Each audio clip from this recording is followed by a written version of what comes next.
Welcome back to Deep Talk. Ambassadors, we have already reached a milestone. I think our diplomatic relation now we have about 47 years going on to the 48 years. Perhaps we can talk about our relations since then. Could you give us some sort of an overview? Yes, and sure. on trade, investment, tourism, historical, cultural, between our two countries. Okay, sure. Well, Peru and Thailand established relations in November 10, 1965. And Peru opened its embassy here in Bangkok in 1992. And Thailand opened the embassy in 2006. And in the last 20 years in particular, the relation between Thailand and Peru has developed in a very strong way. We have already a legal framework of more than 27 intergovernmental agreements, 15 agreements between private sectors, and pending of signing or in process of negotiation, other 14 agreements. It's the biggest legal framework that Thailand has signed with any Latin American country. Thailand was the first country with which Peru started to negotiate a free trade agreement. And for Thailand, is the first trade agreement that have signed with a Latin American country. So it shows that relation between Thailand and Peru are very strong. Trade has been increasing in the last few years. We expect that with the free trade agreement, the investment will increase between our countries. Currently, there is Peruvian investment in Thailand. It is a Peruvian company, AGI,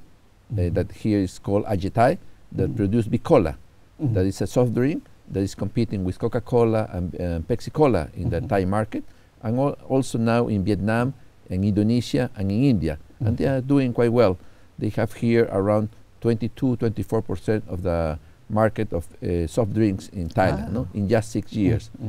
I think that the free trade agreement will be very helpful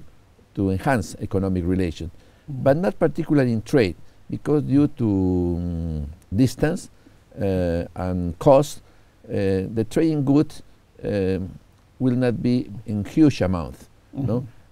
I think that there is more potential in the investment area, as the Peruvian investment in soft drink have proved very successful. But still there is any investment of Thailand in Peru. And also in Latin America in general, Thailand doesn't have investment. So I think that it's a thing that needs to be changed, not just bilaterally regarding Peru and Thailand, but regarding Thailand with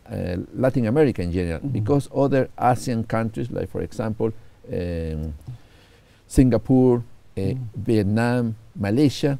and Indonesia are starting to have investment around Latin America and in South America in particular. So let's say that Thailand is going in the queue regarding this country.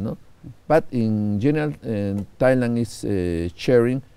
1/3 of the export of ASEAN countries to South America. So in trade is not doing well, but in investment is quite behind. ท่านผู้ชมครับท่านทูตก็ได้เล่าให้ฟังนะว่าความสัมพันธ์เนี่ยระหว่างเปรูกับไทยนี่นะครับก็ได้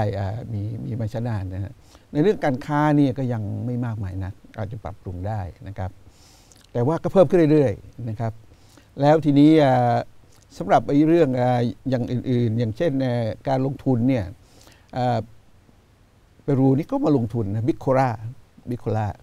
ซึ่งสามารถมีส่วนแบ่งของตลาดเนี่ย 20% ของเรื่องน้ำดื่มนะครับซึ่งนับว่าเป็นความสำเร็จที่น่าชมแต่ท่านทูตได้บอกว่าประเทศไทยเนี่ยยังไม่ได้ไปลงทุนในเปรูหรือลาตินอเมริกาเลยขณะที่สิงคโปร์เวียดนามอินโดนีเซียก็ได้ไปลงทุนแล้วนะครับก็เป็นเรื่องหนึ่งที่ประเทศไทยน่าจะได้ดำเนินการนะครับ Perhaps you Ambassador, you talk about free trade here that Thailand is having with you, and it's giving some effect, But I know that in your country you are giving a lot of importance to free trade area. you have it with Mercosur, you have FTAA, you have with the Indian communities. How do you evaluate this? And we are following your footpath in a way. Thailand is now starting having a lot of FTA with other countries. And can you illuminate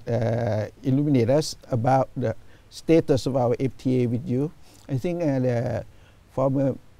Minister of Foreign Affairs, Kanati Subakodi, when he was trade representative, he was very keen on that. Yes, all right. Well, Peru is a very open economy. In the last 10 years, we are developing very, very fast. Our average GDP in the last 10 years is over 6%, so it's a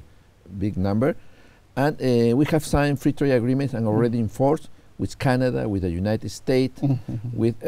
have signed with the European Union, still pending of ratification. We have signed a free trade agreement with China, already enforced, signed with Japan, still pending of ratification, with South Korea, still pending of ratification. So with Thailand, we have enforced the early harvest that started in December 31st, 2011 to be enforced. Now we're in the process with Thailand of concluding the negotiation of the comprehensive free trade agreement that we expect will be finished no later than April. No? So in general terms, the signing of free trade agreement has been very successful for Peru. And now we have joined 4 countries, Mexico, Colombia, and Chile, and we have created Pacific Alliance. It's a grouping of these 4 countries. 3 of them are members of APEC, and 3 of them also negotiating the TPP. So Peru have bet in free trade agreements in order to develop the country. And till now, the result proved that the decision was correct. No? ครับท่านผู้ชมครับท่านทูตก็บอกว่าเรื่องการค้าเนี่ยนะการจัดทำเขาเรียกว่า FTA เนี่ยคือเขตการค้าเสรีนี่มีประโยชน์มากเพราะจะช่วยให้การค้าเพิ่มขึ้นแล้วก็สำหรับประเทศไทยนั้นนะครับก็ได้มีการเริ่มดำเนินการเรื่องนี้มาตั้งแต่สมัยท่านอดีตรัฐมนตรีต่างประเทศกนทีสุภมงคลเนี่ยนะตอนนั้นท่านเป็นtrade representative นะครับของประเทศไทยกับดูแลเปรูนะครับก็เริ่มดำเนินการมาตอนนี้ก็มีการตกลงเรื่อง early harvest ซึ่งหมายถึงว่าสิ่งที่ดำเนินการได้เร็วเนี่ยก็ทำไปก่อนแต่คิดว่าความตกลงทั้งฉบับเนี่ย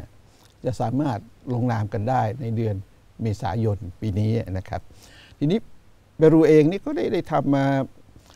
ำความตกลง FTA กับหลายประเทศมากนะครับอย่างกับเมอร์โคซูกับ FTAA กับหลายๆประเทศแล้วเขาบอกว่า FTA นี่มีผลดีนะครับทำให้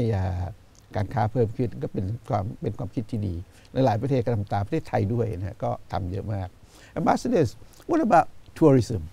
People to people diplomacy, people to people contact. We have talked about goods investment, and what about our tourists? Well, people to people contacts are growing, but in very small pace, because distance is a big constraint. But figures, people from Peru traveling to Thailand is bigger than from Thailand to Peru. At least every year from Peru visit around 3,000-4,000 people, and for Thailand, few dozens, maybe no more than 200 people. No, distance is a big constraint, but despite geographical distance, we're having a very active cultural activity here in Bangkok. We have had in the last 2 years 2 big exhibitions. The first one was about 100 years of Machu Picchu to the world, and the last year was about the Royal Tomb of Sipan. And next May we are going to have a third very good exhibition about Nazca Lines. Nazca Lines, yes. ครับในเรื่องของการท่องเที่ยวนะครับก็ท่านทูตก็บอกว่าระยะทางก็ยังเป็นอุปสรรคสำคัญนะทำให้มันไม่มากมายนักแต่คนเปรูเนี่ยมาเที่ยวเมืองไทยมากกว่าคนไทยไปประเทศเขานะครับก็น้อยก็มีไม่มากก็ยังปรับปรุงกันได้อยู่นะครับแล้วก็ท่านทูตก็บอกว่ามันมีหลายๆอย่างอย่างมาชูปิชูอย่างเงี้ยคุสโกอย่างเงี้ยนะฮะซึ่งก็เป็นถิ่นที่น่าไปชม แต่มีอย่างหนึ่งที่ท่านทูตเก่งมากก็คือเรื่องการโปรโมทอาหารซึ่งผมจะถามท่านสักนิดหนึ่ง Ambassador I know that you have done a lot for your country here in Thailand and what I remember is that you promote your Peru food Yes. you know ceviche I like it when I was in Lima I love it and could you tell us a little bit about your food and your drink Okay, well, Peruvian cuisine is very rich as Thai cuisine, and having been started to be known internationally in the last 15 years. So mainly Peruvian cuisine now is known around all the Americas. Starting to be known in Europe, in some countries of Europe, particularly in those places where they have a big Peruvian community and Latin community. Here in Bangkok, fortunately, since last year, we have the first Peruvian restaurant. It's called Above 11. It's in Soy 11 in the Fraser Suite with a Peruvian chef. Most of the dishes are typical Peruvian and some are a mix with Japanese cuisine that we call Nikkei cuisine in Peru. So the Peruvian cuisine is very rich in very diverse. So we have different dishes with different ingredients because Peru has geographically many regions, 3 big major geographical regions, each different from each other. So in the coast, for example, that should be tropical because we are in a tropical area, is desertic, but it has created a natural greenhouse, and we can grow there almost all sort of products, some with 2-3 harvests per year. So Peru has a great potential of agro business producer, and we have started to do that in the last 5 years. So we are now, for example, exporting table grapes to Thailand, and we are expecting to very soon to have avocado, citrus, asparagus, paprika, other products that we produce, and we are high-ranking world exporters. No? So Peru, the cuisine of Peru is very, very good, and is the Thai cuisine very rich by regions. So the most popular is the cuisine of the coast because it's a fusion of many cuisines, particularly first the native cuisine with the Spanish cuisine, African cuisine, and then European cuisine, and in the last 150 years with the Chinese cuisine and Japanese cuisine. So it's a blend,